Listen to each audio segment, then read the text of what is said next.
बीजापुर के एक छोटे से गांव में दादी अम्मा तन्हा रहा करती थीं। उनके खानदान में उनका बेटा, बहू और पोता भी थे।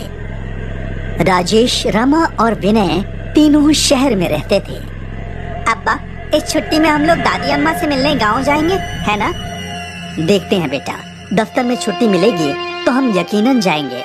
अब्बा, आपने पिछले साल भी यही कहा था। मुझे इल्म है बेटा, लेकिन तुम्हें तो खबर है इस साल मैंने नौकरी बदली है, तो इस साल हमारा गांव जाना मुश्किल है। आप हमेशा यही करते हैं अब्बा। विनय नाराज होकर अपने कमरे में चला गया। विनय, बेटा विनय, आप दफ्तर जाइए, मैं विनय को मना लूंगी। ठीक है, तुम उसे समझा देना। हाँ हाँ। राजेश अपने दफ्तर के लिए निकल गया। रमा विनय के कमरे में तशरीफ लाई। विनय, देखो मैं तुम्हारे लिए चॉकलेट लाई हूँ। मुझे चॉकलेट नहीं चाहिए। इतना नाराज नहीं होते बेटा। अब्बा कितने सालों से कह रहे हैं कि दादी अम्मा के पास ले जाएंगे। हाँ बेटा, मुझे इल्म है कि तुम्हें दादी अम्मा की याद आ रही है। तो आप अब्बा से कहिए ना, मुझे दादी अम्मा के पास ले जाएं। हाँ, मैं कोशिश करूँगी, पर यकीन नहीं दिला सकती। लेकिन फिलहाल अगर तुम चाहो तो मैं तुम्हारी गुफ्तगू दादी अम्मा से करवा सकती हूँ। आप उन्हें फोन लगाइए ना। रमा ने अपने मोबाइल से कॉल लगाया। दादी अम्मा की पड़ोसन ने फोन उठाया। अरे बाजी, आप सरिता देवी जी से गुफ्तगू करवा देंगी क्या? हाँ हाँ, अभी जाती हूँ उनके पास।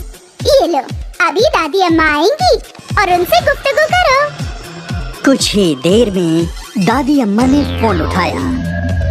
हेलो विनय बेटा। हाँ दादी अम्मा, आपको कैसे इल्म हुआ कि मैंने ही कॉल किया होगा? मुझे जरीफा को तुम्हारे सिवा और कौन कॉल कर सकता है बेटा?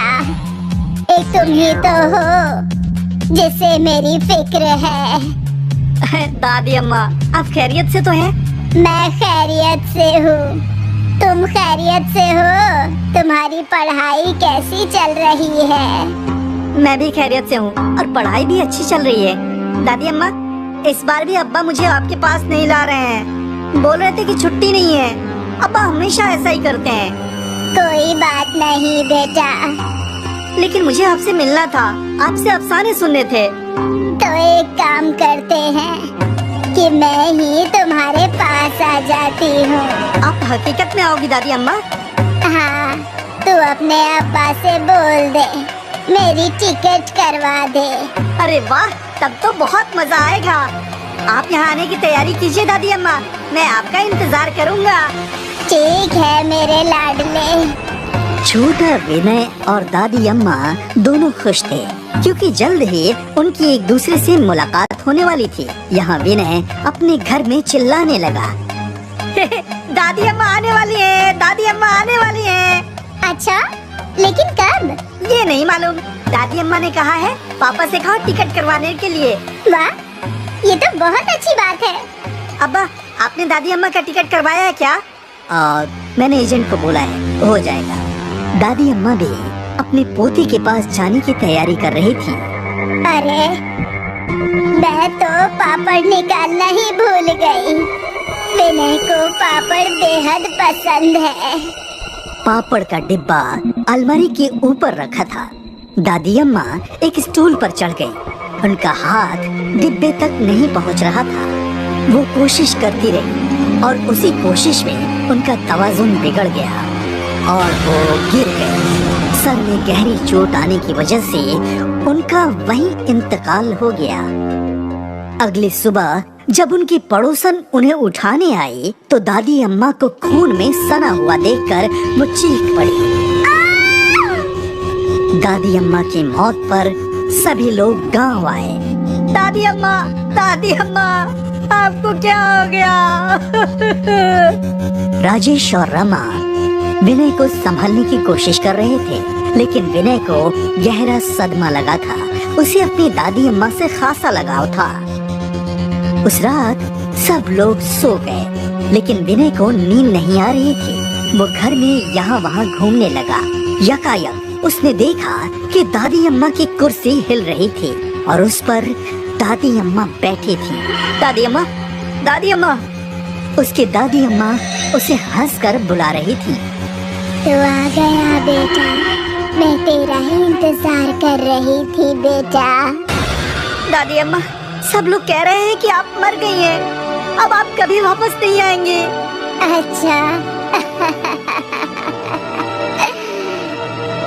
सब लोग झूठ कह रहे हैं ना दादी अम्मा?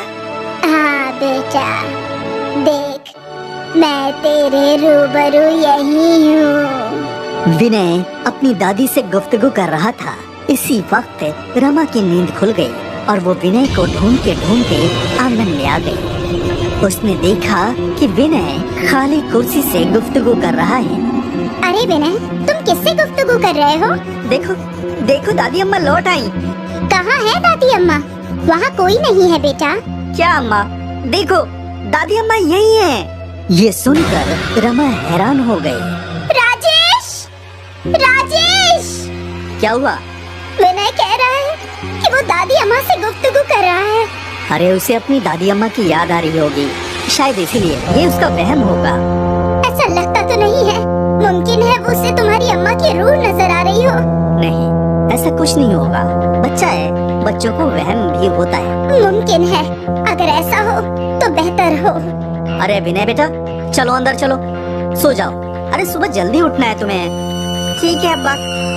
विनय के वालिदैन उसे सोने के कमरे में ले गए। अब से विनय अक्सर तन्हा ही गुफ्तगू किया करता था। रमा को ये सब बहुत ही अजीब लग रहा था। विनय, ये तुम किससे गुफ्तगू कर रहे हो? दादी अम्मा से। बेटा, दादी अम्मा अब नहीं रही, वो कभी लौट कर नहीं आ सकती। आप झूठ बोल रही हो। मेरी दादी अम्मा तो रोज मुझसे मिलने आती हैं। अरे नहीं अम्मा, दादी अम्मा हमेशा हमेशा के लिए हमारे साथ ही रहेंगी। दादी अम्मा ने कहा है कि वो हमेशा मेरे साथ ही रहेंगी। विनय की ये बातें सुनकर रमा को खौफ होने लगा। यकीनन कुछ गड़बड़ है। अब क्या हुआ? विनय तन्हा ही गुफ्तगू करता है और उससे जब भी पूछती हूँ तो वो दादी अम्मा की ही बातें करता है। उस रोज आपने मेरी बात नहीं सुनी। मुझे लगता है जरूर आपकी अम्मा की रूह उसे नजर आती है। अरे बाप रे, अब हम क्या करें? आप किसी पंडित जी से राब्ता कीजिए। ठीक है। राजेश पंडित जी से मिलने मंदिर में गया और वहाँ उसने पंडित जी को सारा वाकया बताया। यकीनन आपकी वालिदा की रूह अटक गई है। तो क्या वो अभी भी यहीं है? हाँ मुमकिन है, लेकिन हमने तो उनकी रूह के सुकून के लिए सब कुछ कर दिया है। हाँ, लेकिन उनकी जान आपके बेटे में है। शायद उनकी ख्वाहिश अधूरी रह गई हो। उनकी ख्वाहिश अब बस उनकी रूह ही बता सकती है। तो अब हमें क्या करना चाहिए पंडित जी? आज रात में आपके घर आऊंगा। वहाँ हम एक अमल करके उनकी रूह को बुलाएंगे। देखते हैं। ठीक है। यहाँ घर पे रमा और राजेश अमल की तैयारी करने में लग गए। शाम के वक्त पंडित जी आए और उन्होंने अपने मंत्रों का जाप करना शुरू कर दिया। आप अपने बेटे को यहाँ बिठाइए।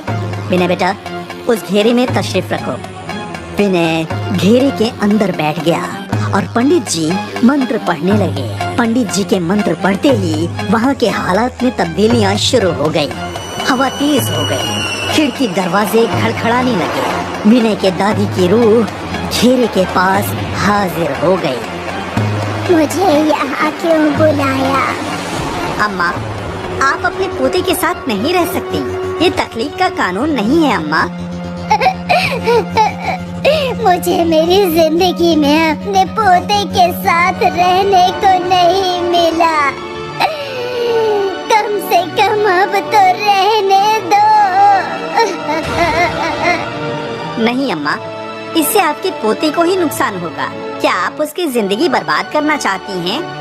नहीं, मेरा विनय मुझे बेहद प्यारा है। तो बच्चे के लिए यही बेहतर है कि आप उससे दूर हो जाएं। ठीक है, आज से मैं कभी विनय को नजर नहीं आऊंगी, ना ही उसे मेरे होने का एहसास होगा। अम्मा, आपको आजादी कबूल करनी होगी, यही एक रास्ता है। पंडित ने कुछ मंत्र पढ़े और दादी अम्मा की रूह को आजादी मिल गई। दादी अम्मा को जाते देख विनय बहुत रोया। लेकिन यही उन दोनों के लिए बेहतर था। उन दोनों का